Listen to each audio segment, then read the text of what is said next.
Hello बच्चों। आज मैं आपको क्लास 9 का चैप्टर नंबर 1 नंबर सिस्टम्स इसकी एक्सरसाइज 1.1 मैं आपको आर.डी. शर्मा की बुक से कराऊंगी। तो क्वेश्चन नंबर 1 हमारे पास यहाँ पर है कि zero a rational number, can you write it in the form p upon q where p and q are integer and q is not equal to zero. देखो आपसे यहाँ पर क्या कह रहा है, क्या जीरो एक रैशनल नंबर है? अगर ये रैशनल नंबर है तो क्या आप इसे p अपॉन क्यू की फॉर्म में लिख सकते हैं, जहां पर p और q जो है वो आपके इंटीजर्स होंगे और q जो है वो आपका जीरो के बराबर नहीं होगा। तो अगर आपसे पूछा जाए तो जीरो रैशनल नंबर है? बिल्कुल जीरो रैशनल नंबर है। और क्यों है जीरो रैशनल नंबर? क्योंकि जीरो को हम p अपॉन क्यू की फॉर्म में लिख सकते हैं। अब वो कैसे लिख सकते हैं, देखिए यहाँ पर मैं लिखती हूँ। तो yes, zero is a rational number. सबसे पहले तो हम ये लिख देते हैं कि यस जीरो क्या है, हमारा रैशनल नंबर है। अब वो आपसे पूछ रहा था कि आप इसे p अपॉन क्यू की फॉर्म में लिख सकते हैं, तो बिल्कुल it can be written in the form p upon q where p and q are integers and q is not equal to zero. ठीक है, कुछ एग्जांपल्स दे देते हैं। फॉर एग्जांपल, तो एग्जांपल्स जैसे जीरो अपॉन वन दे दो, आप जीरो अपॉन टू दे दो, जीरो अपॉन थ्री दे दो, एक्सेट्रा। कोई भी एग्जांपल दे सकते हो, क्योंकि अगर जीरो हमारे पास न्यूमरेटर में है तो आप डिनोमिनेटर में कोई सा भी नंबर लिख लो, फाइनली आंसर आपका जीरो ही आना है। ठीक है, रैशनल नंबर्स में एक कंडीशन होती थी कि क्यू जीरो नहीं होना चाहिए, डिनोमिनेटर जीरो नहीं होना चाहिए, लेकिन न्यूमरेटर तो जीरो हो सकता है, इसलिए जीरो हमारा रैशनल नंबर होता है। क्लियर है क्वेश्चन नंबर 1? चलिए आते हैं क्वेश्चन नंबर 2 पे। तो क्वेश्चन नंबर 2 है आपके पास, find 5 rational numbers between 1 and 2। अब आपको 1 और 2 के बीच में 5 रैशनल नंबर्स बताने हैं। ये भी आपका एनसीईआरटी का क्वेश्चन है। आर.डी. शर्मा की बुक में एक्सरसाइज में भी ये क्वेश्चन है और आपकी एनसीईआरटी बुक में भी सेम क्वेश्चन है। तो आपको 5 रैशनल नंबर्स बताने हैं 1 और 2 के बीच में। तो देखो पहले हम ऐसा करते हैं, इन 1 और 2 को ही रैशनल नंबर की फॉर्म में लिख सकते हैं। तो 1 को मैं 1 अपॉन 1 लिख देती हूँ और 2 को मैं 2 अपॉन 1 लिख देती हूँ। लिख सकते हैं, तो ये आपका क्या बन गया, रैशनल नंबर बन गए p अपॉन q की फॉर्म में। अब आपको यहाँ पर 5 रैशनल नंबर्स निकालने हैं। तो एक चीज का ध्यान रखिएगा, जब भी ये बेस सेम होते हैं, जैसे कि आप देख रहे हो दोनों में डिनोमिनेटर सेम है, 1 और 1 है ना सेम, तो यहाँ 5 निकालने हैं। तो आप क्या करो, यहाँ पर 6 से इंटू कर दो। जितने निकालने होते हैं ना उसमें 1 प्लस करके इंटू करते हैं। ठीक है, तो यहाँ आ जाएगा 6 अपॉन 6 और यहाँ आ जाएगा 12 अपॉन 6। अब यहाँ लिख दो 5 रैशनल नंबर्स आर। तो 6 अपॉन 6 के बाद से आपको स्टार्ट करना है। तो 7 upon 6, 8 upon 6, 9 upon 6, 10 upon 6, 11 upon 6 count कीजिएगा। तो इनके बीच में आपको 5 रैशनल नंबर ही मिलेंगे।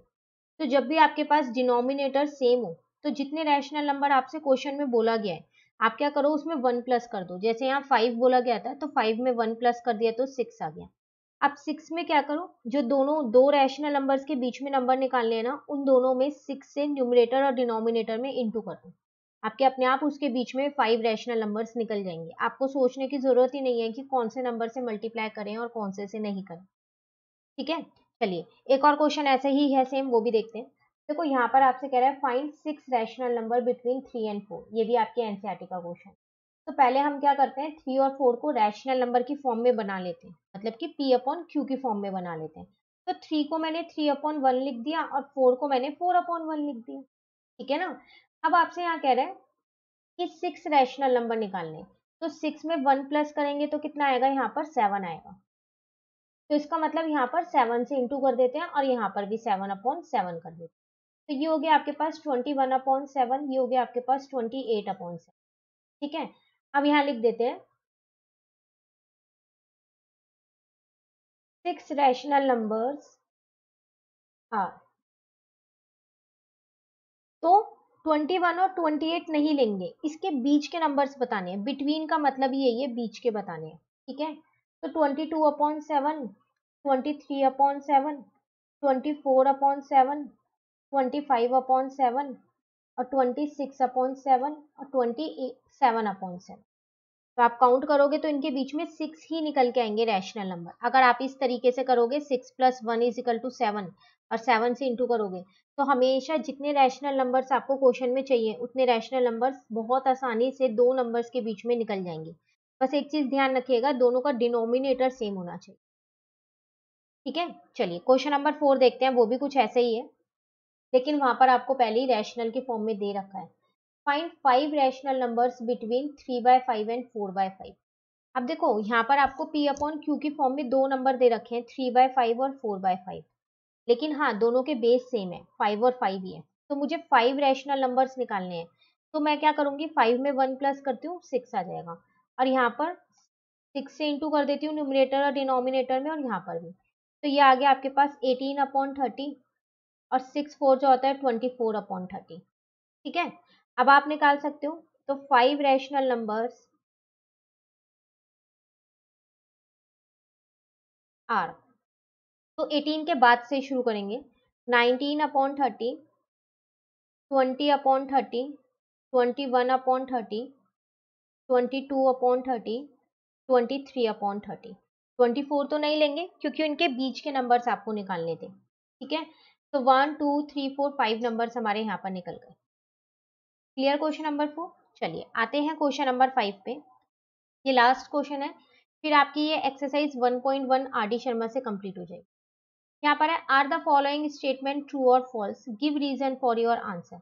आपसे कह रहा है कि जो कुछ स्टेटमेंट्स आपको दे रखे हैं कि बताओ ये ट्रू है या फॉल्स है, साथ साथ आपको रीजन भी देना है कि ट्रू है तो क्यों ट्रू है और फॉल्स है तो क्यों फॉल्स है।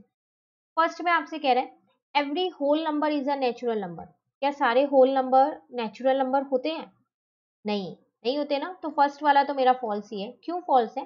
क्योंकि होल नंबर में जीरो भी इंक्लूड होता है, लेकिन नेचुरल नंबर में जीरो इंक्लूड नहीं होता, इसलिए सारे होल नंबर नेचुरल नंबर नहीं होते। ठीक है, सेकंड वाले में आपसे यहाँ पर कह रहा है, every integer is a rational number. क्या सारे इंटीजर रैशनल नंबर हो सकते हैं? बिल्कुल हो सकते हैं, आप कोई सा भी इंटीजर यहाँ पर ले लो। सेकंड वाला ट्रू है। जैसे अगर मान लो मैंने एक एग्जांपल लिया यहाँ पर 2, ये मेरा इंटीजर है, तो क्या ये रैशनल नंबर है? बिल्कुल है, 2/1 कर दो, बन गया रैशनल नंबर। अगर मैंने यहाँ लिया -4, तो ये मेरा इंटीजर है, बिल्कुल ये मेरा इंटीजर है, पर क्या ये मेरा रैशनल नंबर है? बिल्कुल ये मेरा रैशनल नंबर भी है। इसके नीचे मैंने 1 लगा दिया, P/Q की फॉर्म बन गई, तो वो रैशनल नंबर बन गया। तो सारे इंटीजर्स जो है वो मेरे रैशनल नंबर हो सकते हैं। ठीक है, उसके बाद ये जो रीजन है ना, मैंने आपको यहाँ लिख के दिया है, यहाँ पर जैसे ये है फॉल्स लिख दिया, as 0 is not a natural number. ठीक है, सेकंड में ट्रू लिख दिया, और एग्जांपल आप ये वाले यहाँ पर दे सकते हो कि 2 is a integer and rational number both.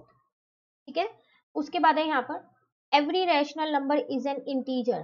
क्या सारे रैशनल नंबर इंटीजर होते हैं? नहीं, ये है फॉल्स। क्यों नहीं होते?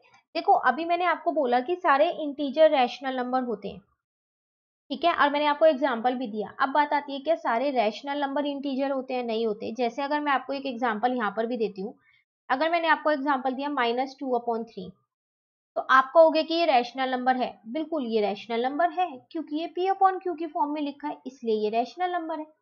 ठीक है ना। अब क्या ये इंटीजर है? नहीं, ये इंटीजर नहीं है, नहीं है ना। तो देख लो, ये रैशनल नंबर तो है पर इंटीजर नहीं है, इसलिए सारे रैशनल नंबर इंटीजर नहीं हो सकते।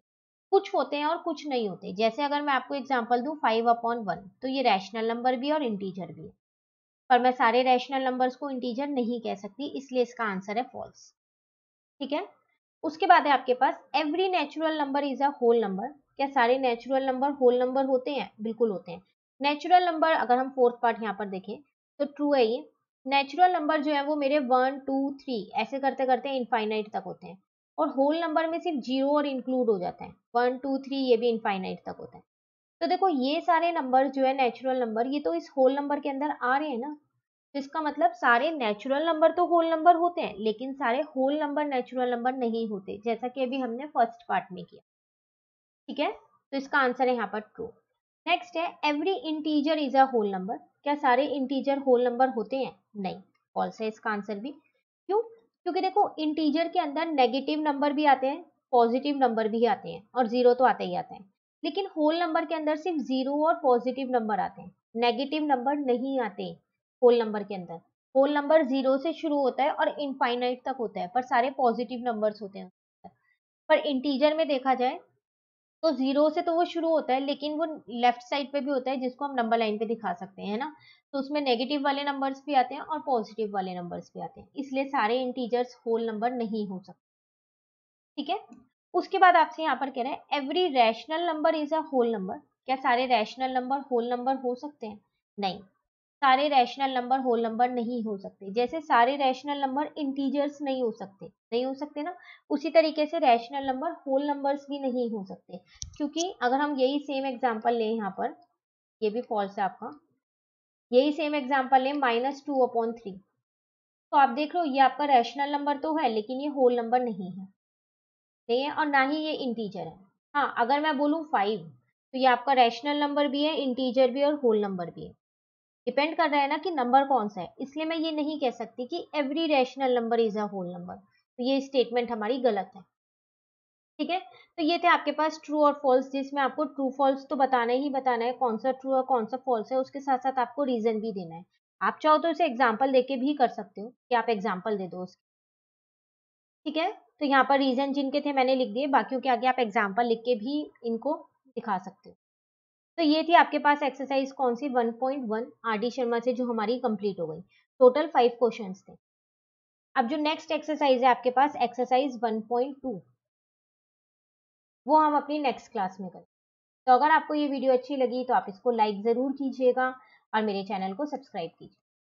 Thank you.